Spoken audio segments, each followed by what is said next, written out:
Okay, guys. Well, this is gonna be done like a video, and I'm just gonna do an intro quickly. Is that finishing debugging for Kali corruption, and because of all the stuff I've learned from the last 2 weeks of dealing with this bullshit, um, I I've learned a thing or two about how Linux works. So we're doing some checks ahead of schedule just because I know just how stupid the surface level stuff can be and how deep you can look into things without actually and all the components without actually finding anything. So, without spending another week going through all the possible issues for a tiny little icon that's in my top right corner of my desktop, I'm just going to straight up uh, you know, fix fix it the easier way. Very quiet without the stream going on. I was watching a replay from Voice Critical.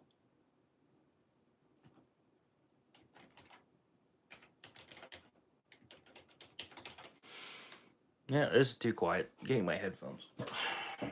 Actually, where are my headphones? Because they ain't here.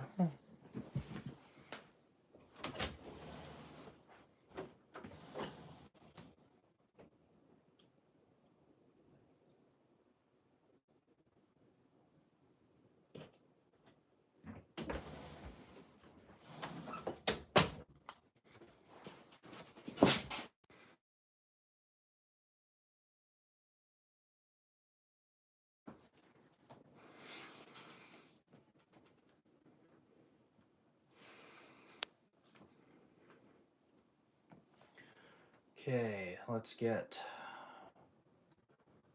YouTube up on the Mac.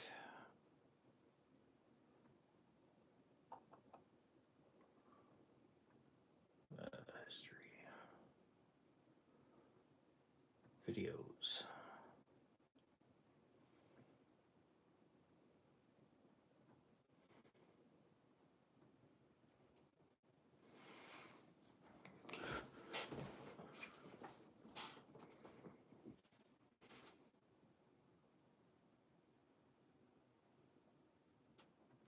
This is why I can't wait to finally transition to Brave fully from DuckDuckGo, because I have completed the, what's it called? Months ago, I completed finally the, because I didn't want to deal with the crap on the, when I got Linux done, which ended up taking 3 fucking months because I had a hard drive got lost. For those of you that are new. The, what's it called? The I didn't, because I'd been using Firefox literally my whole life, like literally. Transitioning to a different browser was not easy. It was a bit of rocket science just because I had to figure out everything and whatever. It's all almost second nature to me. I still got the menus and stuff confused. But I got Brave on, I think it's only Brave on Windows currently. I have, assuming I have it set up, I have Brave on Linux, and I have Brave and DuckDuckGo on both. I don't really use DuckDuckGo on my phone anymore, but I still have it because I'm me. But I have Brave and DuckDuckGo on the Mac, and that's just because I had issues with certain default things in Brave and DuckDuckGo, and I didn't have the time. I was dealing with so much shit the last few months that I didn't have time to figure any of it out. And I have recently, like literally in the week that I've been doing this shit, or the last 2 weeks, I guess, figured it out, and I just have to transition all of the information and data from DuckDuckGo to Brave on the Mac, and it's not easy to do because I is it Brave?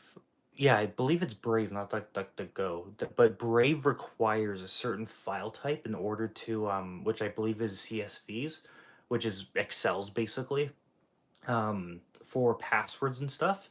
And the problem is that that's not how that exports unless it's from the Mac. Like I can't export by default the file and have it just work with Brave. And I can't transition it between the two automatically because Brave doesn't register it. And the reason, get this, for Brave, and I don't know if this is something I can disable until I get the stupid things figured out, because I'm not fixing 600 something passwords, especially since it's apparently an outdated list, and like I only have 400 and something passwords and accounts and stuff.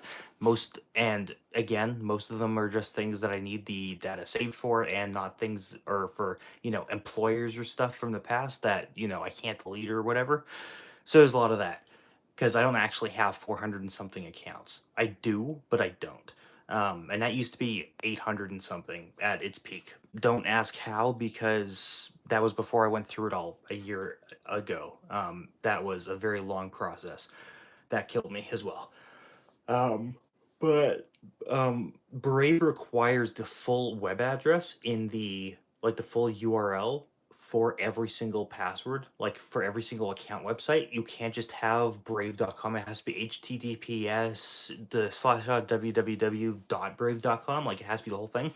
And I think there's a couple of that 600 and something outdated list from DuckDuckGo that's actually in that full format. All the others are shortened. So it's like, okay, none of these will work, and I'm not transitioning every single one of them. So I haven't figured that out yet, but I've been dealing with Windows 10 and then with all this, so I haven't done any of it. Not happy. So yeah, it's been a pain in the ass. And the other problem is that, and the reason that this all got brought up is literally because when I'm watching a video on the Mac and I need to do something else, so I want to have the video on and I want to have another thing on, like multitasking or whatever, I can't do that in DuckDuckGo by default unless I use the Duck Player, which is sort of their own external. I'm assuming it's like an embedded. They just have it embedded and put it in a new tab, is I'm guessing how it's programmed. But you have to do that in order to get mini player, or picture in picture, whatever. You can't actually do it automatically, and I don't believe DuckDuckGo has extensions. I don't know. Again, I haven't had the time to look, literally in the last 3 months since I started mainstreaming it. But because with the phones and stuff, it does it automatically. It's part of the phone software for the most part, at least. And it's the apps that can choose whether or not to deny it. And I know that because it works for everything except for YouTube. In Netflix, you don't get it with the ad version, ad subscription. You have to have the ad free version in order to have picture in picture. You have to have YouTube Premium to have picture in picture, and all that. So it's one of those pain in the ass things. Because Prime doesn't delay it. I don't think. I don't think Prime has that issue. It might, but they show ads anyways. So I don't think it matters for them. But it's a pain in the ass because I constantly have to redo this every single freaking time. And before anyone says it, no, I cannot just go full screen and then go mini player, which used to be a Firefox glitch when I introduced it, because Firefox was the first browser to actually introduce it. And that was a glitch. And even that was easier, because with this, I have to record the timing because it doesn't always sync. And then I have to have it go into Duck Player. So we're at what, 1835 in this? And then wait for that to load. Wait, what? Oh, because I have that open as well. I was wondering why I had two players open. It's like, oh, because I had the movie on. The other one, I didn't close that. And now we got to make sure that that's just in 1080 and not in high bitrate. And picture in picture. There we go. Now I can code and watch the video at the same time. I might actually try and replicate this police chase that I'm watching a reaction of right now in GTA, because I've never done it before. Like, I've never done a police chase like this before. So, or not in that vehicle at least. So, I've probably done it but not remembered it, but okay. So where we're at right now is going into the we've learned that the Kali corruption from in Ubuntu replaced